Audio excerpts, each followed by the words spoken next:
Hello friends, today we are going to talk on the breakdown of composite dielectrics or composite insulation.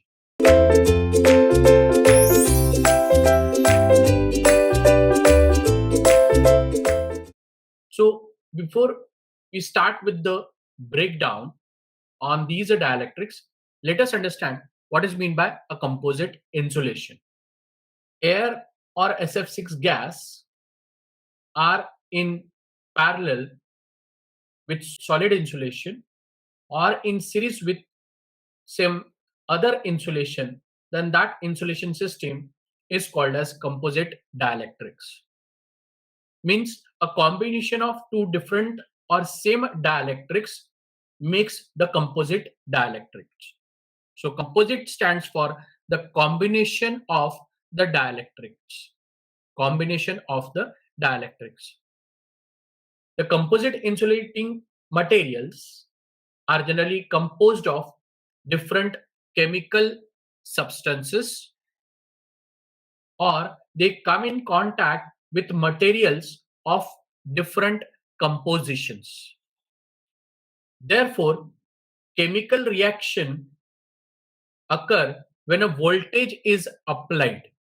So whenever we have the combination of two same or different insulating materials, whatever the reaction takes place after the application of voltage, which changes the value of current, and two different materials experiences the different effects of that current, may give the chemical reaction. Like on solid insulating material, say paper, the amount of current when passes, the effect is different than the effect of current on the liquid, say oil insulating material. So whatever the chemical changes which takes place, that chemical changes, that gives the breakdown. So therefore chemical reactions occur when a voltage is applied to them, and there will be a substantial increase in the rate of these reactions. If the voltage is continuous, that is DC, and high temperatures are present, then it affects more. So under these conditions, the composites undergo chemical deterioration. So chemically, that particular material get reduced. So the effect of that chemical deterioration leading to the reduction in both electrical and mechanical properties, and therefore the strength of the material. The composite nature of an insulation system arises from the mechanical requirement, which is involved in separating electrical conductors which are at different potentials. Also, parts of single system that are normally composed of, at a single systems which are normally composed of a single material, are in fact composite in nature. So the material may be a single material, but it may have the combination. That is, in actual practice, these single materials will normally have small volumes of another material present in their bulk. For an example, if I just consider a solid insulating material that contains gas pockets or voids. So if I have a solid insulating material, maybe paper, cardboard, anything that may contain small gas pockets or voids. So if these are present, then it reduces the strength of the material electrically and mechanically. Another example, if we have, say, liquid or gas that will contain metallic or dust particles or even the gas bubbles. So a commonly encountered composite dielectric is the solid or liquid combination or liquid impregnated flexible solid like thin sheets of paper or plastic. This type of composite dielectric is widely used in a variety of low and high voltage apparatus. Those apparatus such as cables, capacitors, transformers, oil field switch gears, bushings, etc. So this is all about the composite dielectric. All the desirable properties of composite dielectrics cannot be realized to the fullest extent owing to the presence of impurities in them. For example, in a solid liquid system, like if we have a paper which is used on the conductor and the conductor and the complete circuit is placed in the oil, like in a transformer. The presence of gas bubbles in the liquid phase and cavities in the solid phase will give rise to a number of processes, both physical and chemical, which will reduce the dielectric strength of the system.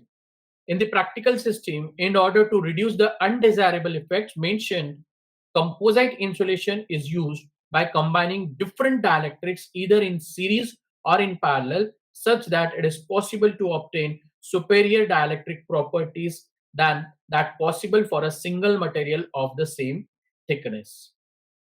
So this is all about the introduction to the composite dielectrics. Now let us understand the mechanism of this composite dielectrics. So as mentioned earlier, if the dielectric losses are low, the cumulative heat produced will be low. The thermal breakdown will not occur. However, several other factors can cause short and long time breakdown. So let us start with the short time breakdown. If the electric field stresses are very high, the failure may occur in seconds or even faster without any substantial change. So that may take very less time for the failure. It has been observed that breakdown results from one or more discharges. That breakdown may not occur only due to one discharge. There may be the chance of having one or more discharges internally occurred, due to which the breakdown of the complete insulating material is taken place. So there exists a critical stress. There exists a critical stress in the volume of the dielectric, at which discharges of a given magnitude can enter the insulation from the surface and propagate rapidly into its volume to cause the breakdown. So whenever that particular discharge enters from the surface of the insulating medium, that propagates into the material. Experiments with single discharges on an insulating material have shown that breakdown occurs more rapidly when the electric field in the insulation is such that it assists the charged particles in the discharge to penetrate into the insulation. So this electric field is also helpful to have the penetration of those discharges into the insulation. So this is when the field opposes their entry. Many a times that helps to penetrate the discharges into the insulation. Breakdown was observed to occur more readily when the bombarding particles are electron than the protons. So instead of having electrons than the protons, like the chances of breakdown due to this bombardment of the electrons becomes more. In addition, there are local field intensification due to the presence of impurities. So like if the impurities are present in the insulator, impurities are already present in the insulation, then that field intensification takes place, and that also causes the breakdown. So there are important role of the impurities are more. So the actual effect being dependent on the field in the insulation before the discharge impinge on it. So this is all about the short-term breakdown. Now let us understand long-term breakdown. Long-term breakdown means the breakdown which occurs due to the long usage of any of the insulating medium. The reasons behind that are different, and but the presently we can say that the ultimate reason behind that is aging.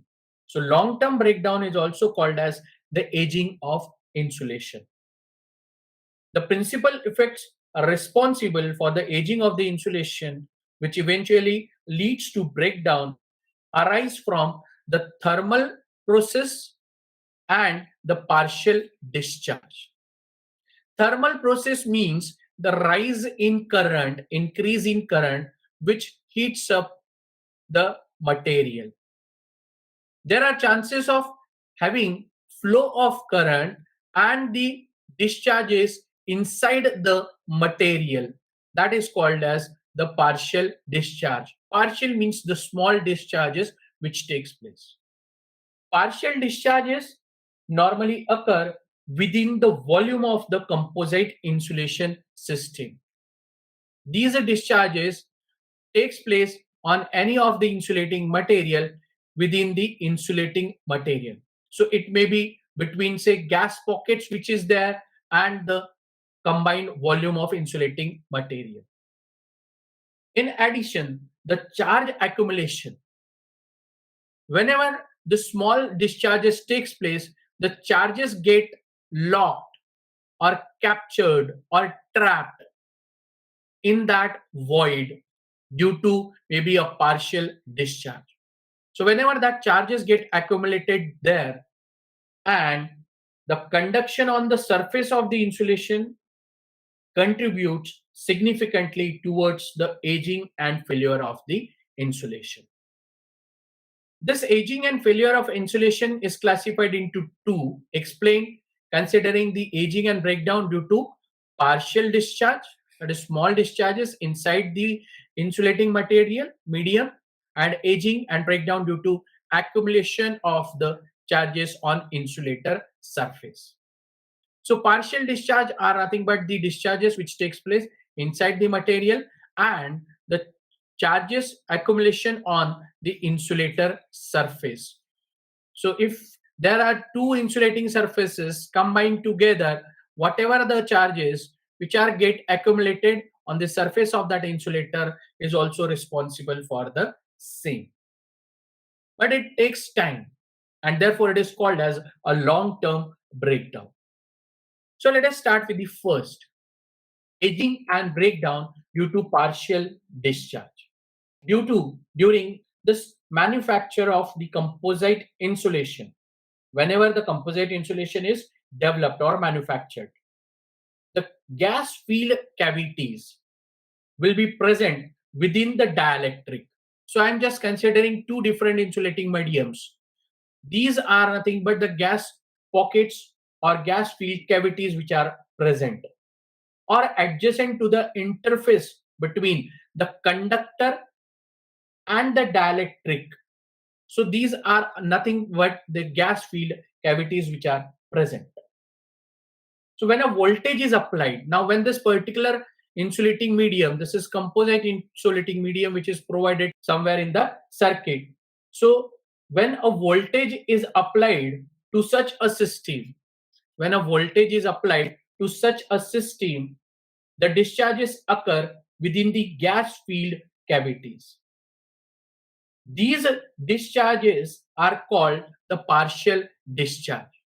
So when this is connected with the voltage, the cavities is nothing but the weaker part in that insulating medium. So therefore, there is a chance of having a partial discharge in that.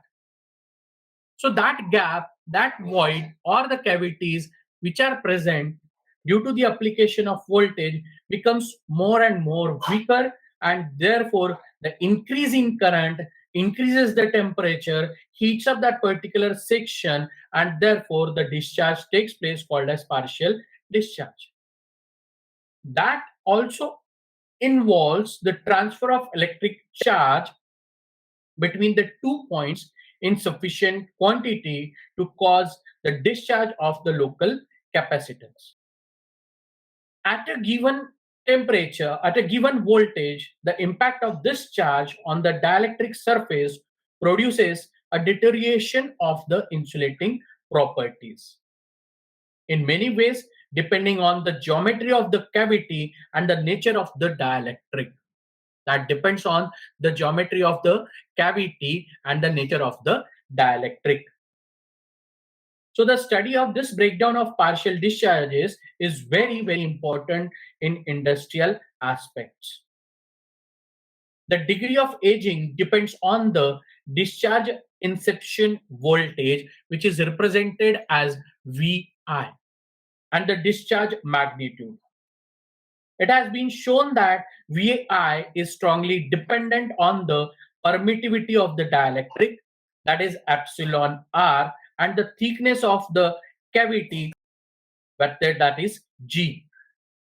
So Vi can be estimated by Vi is equal to Eg upon epsilon r. That is the equation for this multiplied by T plus epsilon r into G, where Vi be the discharge inception voltage, Eg be the breakdown stress of the cavity in air gap of thickness T, and G be the thickness of the cavity. The T is the thickness of dielectric. T is the thickness of dielectric. So T be the thickness of the dielectric. Like in this case, if I just consider that thickness, so it may be the complete thickness of this dielectric. So Eg is the breakdown stress of the cavity, air gap of thickness G. So whatever the air gap we have, this may be, say, this G, or this may be this particular G, etc. So epsilon r is the relative permittivity of the dielectric. So therefore, this is the equation for the discharge inception voltage. For any given arrangement, G plus T will be constant. For any given arrangement, this G plus T is constant because that in thickness is not going to change. So therefore, it is constant. So let us call that constant as C. Then the above equation can be written as Eg upon epsilon r. That is the equation for Vi is equal to, in bracket, epsilon r minus 1 into G plus constant C. So this is what are the equation if we consider that constant C. In obtaining the above expression, there are certain assumptions that can be made. So for the breakdown of the gas in the cavity to occur, the discharge has to start at one end and the progress to the other end. It has to start from one end and progress to the other end. So as the discharge progresses, the voltage across, as the discharge progresses, as the discharge goes on, the voltage across the cavity drops. So we get the drop in voltage in that cavity due to charge accumulation. That takes place due to the charge accumulation on the cavity surface towards which it is progressing, and often the discharge gets extinguished. The discharge extinction voltage depends on the condition inside, on the conditions inside the cavity. The discharge causes a rising temperature and pressure. So it completely depends on two parameters which we already had in other lectures, that is temperature and pressure. And the gaseous deterioration products are also formed. At high frequencies, when the discharges occur very rapidly, these may cause the extinction voltage levels to reach lower values in spite of the erosion of the cavity walls. So from the above analysis, the following conclusions can be developed, can be arrived, can be made. The first assumption is for very small cavities, VI decreases as the cavity depth increases. In spite of erosion in the cavity walls, breakdown will not occur. The life of the insulation is very long if the applied voltage is less than 2 VI. For applied voltages greater than 2 VI, erosion is faster and therefore aging of the insulation is quicker. And the last, the total capacitance of the cavity is not discharged as a single event, but as a result of many discharges. Like there is no point of saying that the breakdown is occurring only due to single event. There may be the number of events or discharges takes place.